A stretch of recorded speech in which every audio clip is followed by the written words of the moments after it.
Bueno, acá estamos en estas épocas de pandemia de coronavirus y de distanciamiento social, haciendo alguna actividad académica en forma virtual.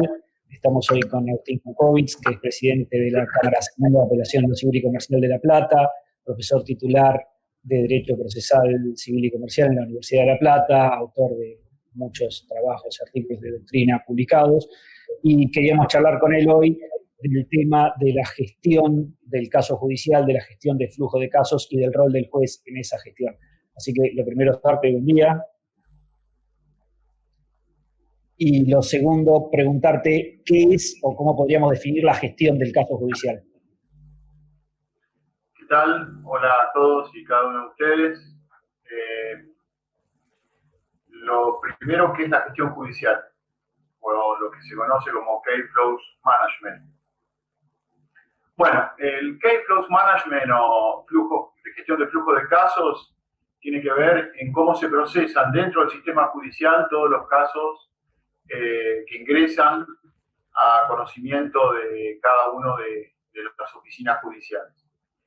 Y el propósito o el objetivo primero es lograr la eficiencia en lo que tiene que ver en duración de plazos y lo que tiene que ver en ahorro de recursos y fundamentalmente eso logra el acceso a la justicia y fundamentalmente también que sea compatible con la justicia sustantiva que el caso requiere. Entonces, el objetivo primero es pensar en el conjunto de casos que el órgano judicial tiene que gerenciar, que tiene que administrar, y no en un solo caso, detenerse en un solo caso en desmedro de la tardanza o de la tardanza o de los costos que implica perdurar dentro del sistema de justicia. Es una visión de conjunto y no una división individual del caso. Y esto tiene que ver fundamentalmente para ahorrar tanto lo que tiene que ver con los ingresos públicos que se brindan al servicio de justicia, como también los costos y costes que tienen que afrontar cada una de las partes en el cual están litigando. En ese esquema se propondría algo así como que el ritmo del progreso de cada caso lo determine o lo lleve adelante el tribunal y no las partes. Bueno, esa es la primera herramienta. Es decir, hay varios mitos que con relación a esto tenemos que desterrar. Pensar que la gestión, la figura de director, el juez como director del proceso es propio de lo que se denomina la corriente publicística dentro del derecho procesal, del juez activista judicial, cuando en realidad esto trasciende el case flow management o la gestión del flujo de casos, trasciende cualquier modelo ideológico de esquema academicista procesal.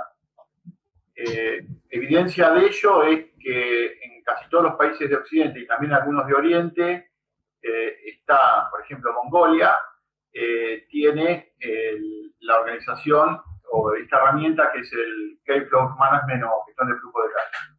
Si nosotros vemos qué es lo que el juez federal de Estados Unidos realiza en la audiencia que está prevista en la regla 16 de las reglas de procedimiento civil federal para Estados Unidos, o las distintas guías que tiene el Federal Judicial Center, que es el centro de capacitación para los jueces federales de Estados Unidos, de todo Estados Unidos, vamos a ver que se le pide al juez que tenga un rol muy activo vinculado con una aparición temprana, mal llamada temprana, porque el juez siempre debería estar una vez que se trabó la litis, en nuestro concepto, y tener un rol activo en determinar cuál es el plan de trabajo y cuáles van a ser los elementos de prueba que se van a validar dentro del proceso y cuáles no, y ajustar las pretensiones en relación a aquellas que se consideran inútiles, superfluas, dilatorias. Cuando hablo de pretensiones también hablo de defensa. O sea, y fíjense que en el sistema norteamericano, que pongo como ejemplo, es el paradigma del sistema adversarial. Y sin embargo, la impronta del juez es mucho más fuerte que la que podemos ver acá. Lo que nosotros vemos acá, en realidad, si lo queremos sistematizar, es por ahí un juez director del proceso en el momento de la sentencia. no tenemos como regla, salvo, bueno, las excepciones que estamos viendo a partir, que ya se están convirtiendo en regla a partir de la experiencia de la oralidad, de implementación de la oralidad en la provincia de Buenos Aires, es que el juez se muestra muy activo al momento de resolver el litigio. Por ejemplo, dictando medidas para mejor proveer o adoptando otras medidas tendientes a materializar la decisión. Pero no se lo ve activo en el desarrollo del proceso.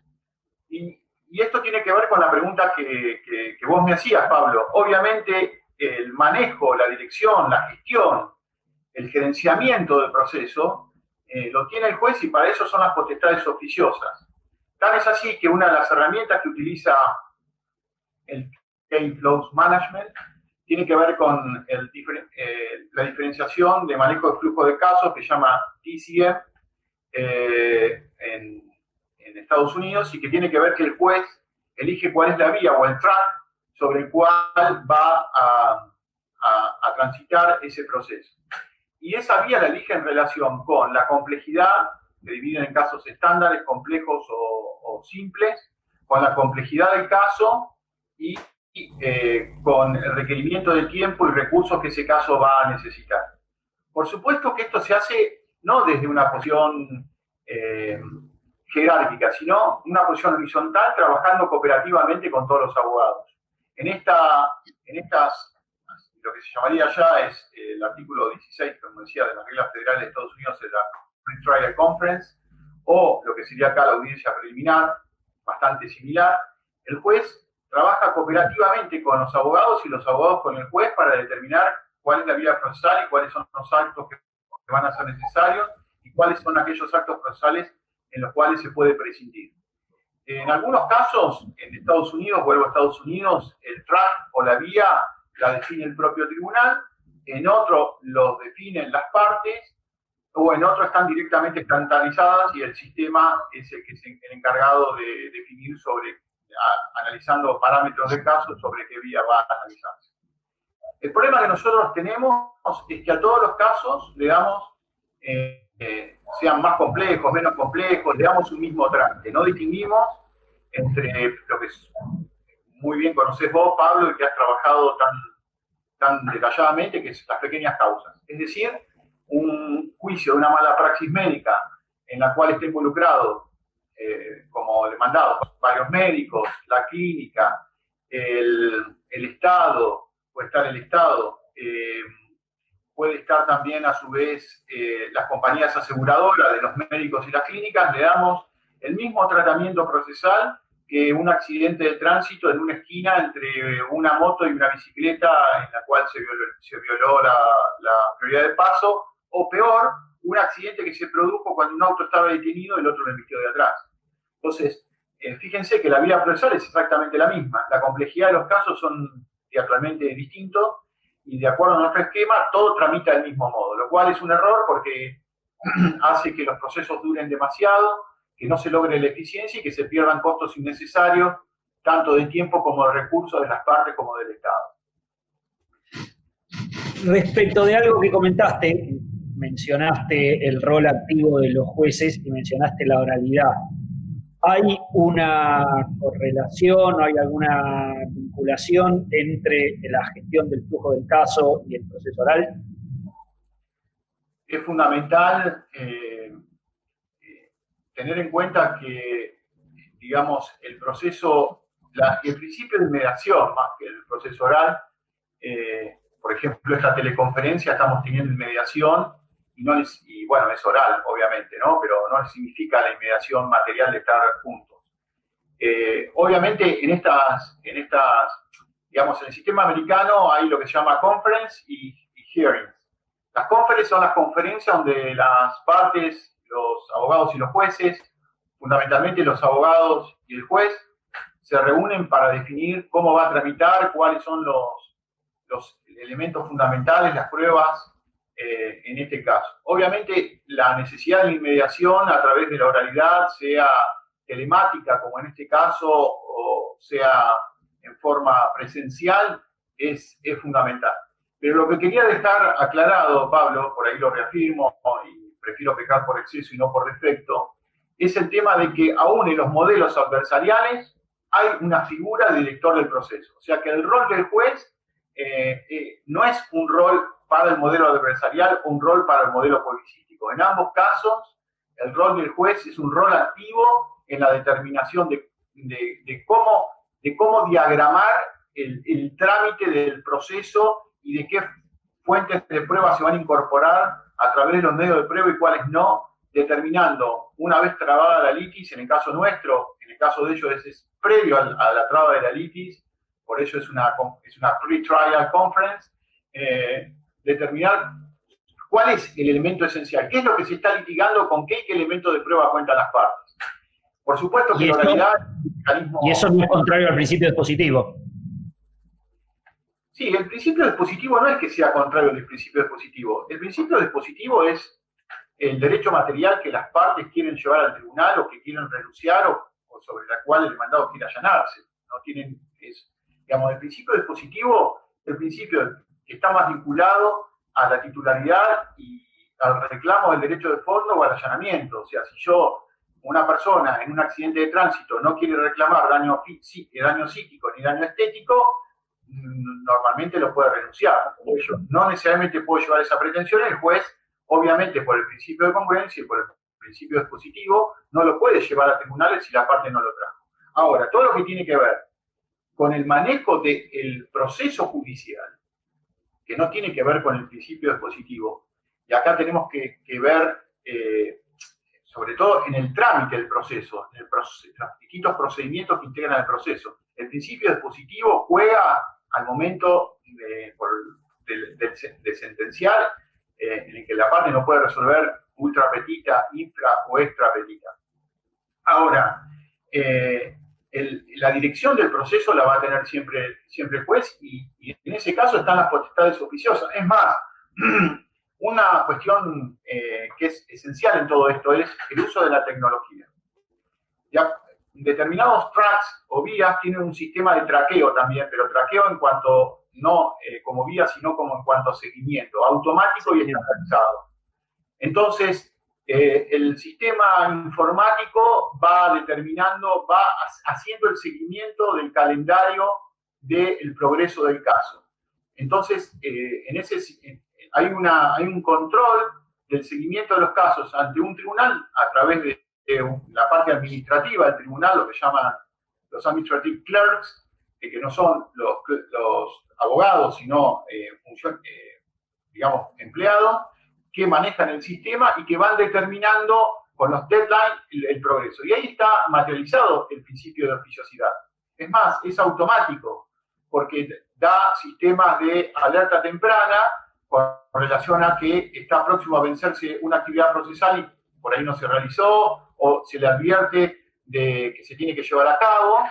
Y por otro lado, no solamente el tema de la alerta temprana, sino también con este sistema de tracking, sino que es como seguimiento, ¿no?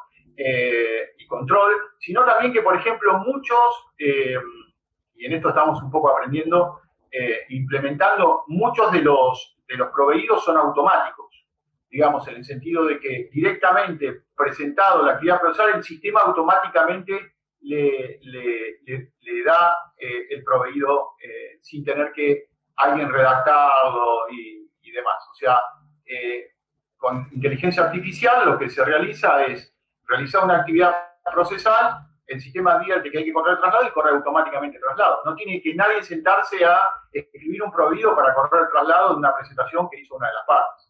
El mismo sistema lo realiza, por eso la tecnología, por supuesto, es esencial para este tipo de casos y creo que poco a poco nos vamos acercando a ello. Y te interrumpí cuando hablabas de oralidad y gestión del caso.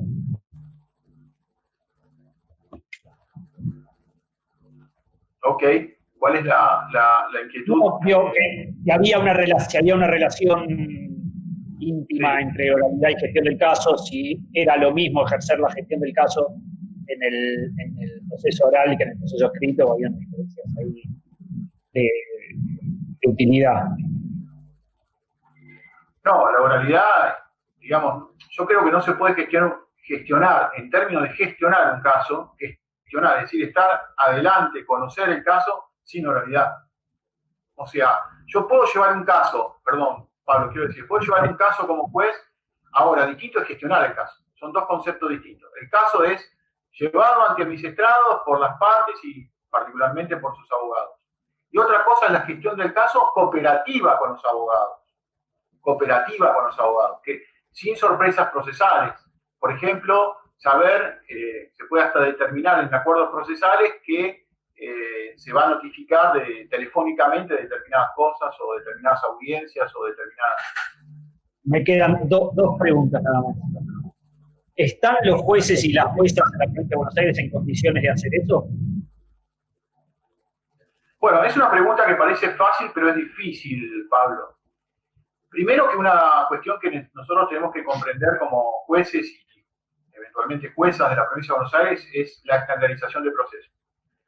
La mayor parte de los, digamos, de los que aprendimos con un paradigma anterior al que hoy se está vivenciando en el siglo XXI es que cada juez es como dueño de su organización judicial y puede disponer o interpretar el modo, alcance y forma del Código Procesal. Entonces, lo primero que tenemos que aprender es a trabajar estandarizados y con pautas, con protocolos y cumplir esas pautas y esos protocolos. Entonces, en la medida que eso esté garantizado, vamos a efectivizar una dirección efectiva del proceso. Digamos, lo que nosotros llamamos dirección del proceso hoy, con los jueces más activos, inclusive, no llega a ser la dirección del proceso de una gestión de flujo de casos. Es más, como decía al principio, considero que hay más una actividad al momento de la... Ahora voy a poner dos ejemplos, si me lo permitís. Al momento de la sentencia que durante el trámite del proceso. Obviamente hay muy buenos ejemplos de gente muy valiosa en la provincia de Buenos Aires que esto lo lleva adelante, digamos, ¿no? En el sentido de la gestión de confianza. Entonces, lo primero que tenemos que entender es puntualmente que no es solamente dirigir el proceso ¿para qué? ¿Por qué? Y ahí es donde entra la figura de la gestión del flujo de casos. ¿Están preparadas? Sí. A ver, ahora hay que estandarizarlo, porque muy buenos jueces y juezas tenemos y muchas vocaciones también tenemos. Ahora, cada juzgado interpreta, no ya en un proceso escrito oral, dentro de la misma oralidad, distintas formas de llevar esa oralidad, en donde se pierde sistematicidad y por la falta de estandarización y cumplimiento de esos protocolos. Dos ejemplos que te iba a poner, Pablo, y no quiero ser muy extenso en esta primera entrevista, hay dos fallos que a mí me llaman mucho, dos citas jurisprudenciales que me llaman mucho la atención. Una es que dice que el juez no tiene que valorar toda la prueba que le ha sido llevado por las partes, ni todas aquellas argumentaciones que las partes hubieran realizado en los distintos escritos del proceso. Y eso pertenece al paradigma anterior, al modelo anterior. Porque si el juez hubiera estado presente al momento de una audiencia preliminar, las partes no hubiesen producido pruebas que después el juez no iba a considerar al momento de la sentencia. Y por otra parte, tampoco iban a hacer argumentaciones que sabían que el juez no iba a atender al momento de tomar la decisión. Iban a ser las más precisas las argumentaciones que el juez consideraba que eran trascendentes para resolver el objeto de ese proceso. Iban a producir sobre esa prueba, como si la prueba no tuviera costo, que era fundamental en la mirada del juez decisor sobre ese tipo de cosas. Ese es un ejemplo que se pone, que lo veo reiterado en un fallo en la Corte de la Nación, donde ¿qué de evidencia eso? Que el juez aparece al momento de la sentencia. Porque si hubiera aparecido antes, ¿qué abogado quiere realizar argumentaciones que después el juez dice a mí no me interesan o producir pruebas que el juez, en definitiva, al momento de sentenciar dice la verdad no me resultan útiles? Ese es un ejemplo. Y el otro ejemplo que vi recientemente de un proceso que se fue llevado ante la Cámara de Mar del Plata es, por ejemplo, que el juez al momento de dictar la sentencia aplica el derecho del consumidor. Y en consecuencia el demandado tiene que cumplir con el pago de la indemnización, costas y costes y honorarios de la parte contraria como requisito de admisibilidad de la apelación. Justamente la apelación de la parte demandada era que había sido sorprendido por el juez de primera instancia aplicado en un régimen jurídico que durante todo el trámite del proceso estuvo ausente. Ahora, ¿cuáles son las desventajas de de esta posición. Es doble. Para el actor, porque el actor, sabiendo, una vez que se ejerció su pretensión procesal, que eso iba a tramitar, que después lo iba a tramitar como un proceso de consumo, hubiera ganado con el beneficio litigar sin gasto, con la vía sumarísima, etc. Y por otro lado, se hubiera concretado en esta audiencia preliminar, donde se determinaba cuál era el precio jurídico que el juez iba no solamente resolver de forma sustantiva, sino tramitar, lo hubiera tramitado a través de las normas del artículo 53 de la ley 24240, con sus modificatorias, con todo lo que dijimos, ¿no? Carga probatoria dinámica, proceso sumarísimo, beneficio de gratuidad, y el demandado no se hubiera visto sorprendido al momento de la sentencia de que le aplicaran un régimen jurídico, que si él hubiera considerado eso en una audiencia preliminar con la presencia efectiva del juez, quizá hubiera logrado un acuerdo allí y no hubiera tramitado un proceso que de buenas a primera le hace perder ciertas facultades al actor y sorprende tardíamente al demandado. Es más, ¿qué dice la jurisprudencia? Dice, no, la mejor oportunidad que tiene el juez para calificar los hechos es al momento de la sentencia. Que sea la última oportunidad u ocasión no significa que sea la mejor. La mejor oportunidad para determinar cuál va a ser la calificación jurídica es al inicio del proceso y no en sentencia. La última, visto del otro lado, ¿en qué tendremos que modificarnos las abogadas y abogados nuestra forma de trabajar si vamos a trabajar con un juzgado que lleve adelante la gestión del caso? Si te podés imaginar algo en que nosotros tuviéramos que cambiar la forma en que trabajamos. Yo creo que tenemos que cambiar todos, no solamente las abogadas y abogados, sino tenemos que cambiar los jueces y juezas y los dirigentes y dirigentas de la Administración de Justicia.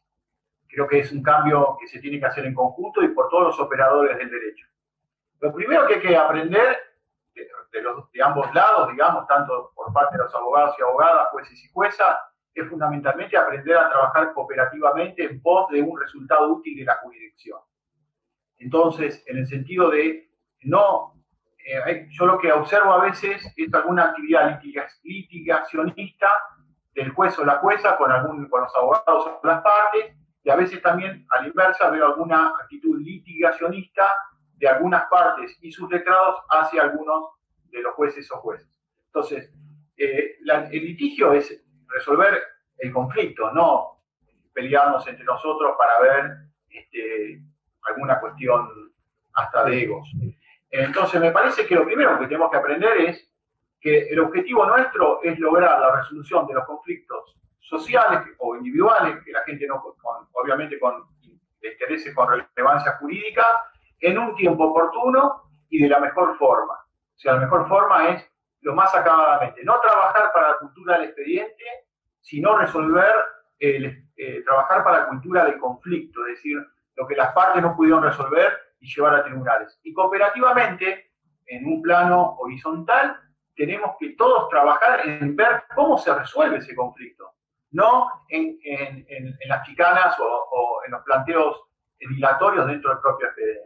Obviamente, Pablo, y creo entenderlo, apunta a tu pregunta, un pie esencial esto es, digamos, la utilización de medios tecnológicos. Y hoy, más que ninguno, en esta cuarentena de coronavirus, nos damos cuenta de la importancia que tienen los medios tecnológicos. Las presentaciones electrónicas, las notificaciones electrónicas, la firma digital. Creo que esto nos permite hoy cobrar valor de esta cuestión. De hecho, hoy a la mañana estuve trabajando de ese modo. Entonces, lo que quiero decir es, esto es fundamental, pero con esto basta, no. Tenemos que ir a estos mecanismos estandarizados de determinación, de alertas tempranas, de utilización de tecnología artificial para que algunos despachos o notificaciones se disparen solos, que no la tenga que preparar, que no haya que subir la resolución al módulo firma digital, que una vez que está consentida por los dos jueces a partir de algún visto que ve el sistema, directamente lo suba al módulo digital para que eso pueda ser firmado y notificado electrónicamente. Que las notificaciones, las resoluciones se hagan una vez que lo firmaron los jueces con sus respectivos tokens, sea en forma inmediata. Obviamente nos falta mucho. Vamos en un buen camino.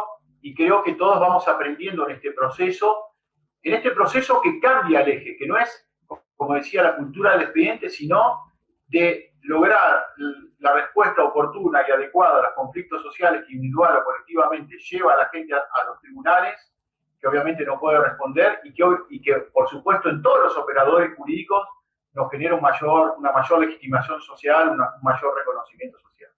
El camino es largo, no es un camino fácil, pero no es un camino imposible y creo que muchos de nosotros estamos dispuestos a transitarlo de la mejor manera posible. Te agradezco mucho, fue muy interesante para mí, seguramente va a ser muy interesante para todos y nos seguimos viendo. Un abrazo. Bueno, un abrazo y saludos a todos y a todas.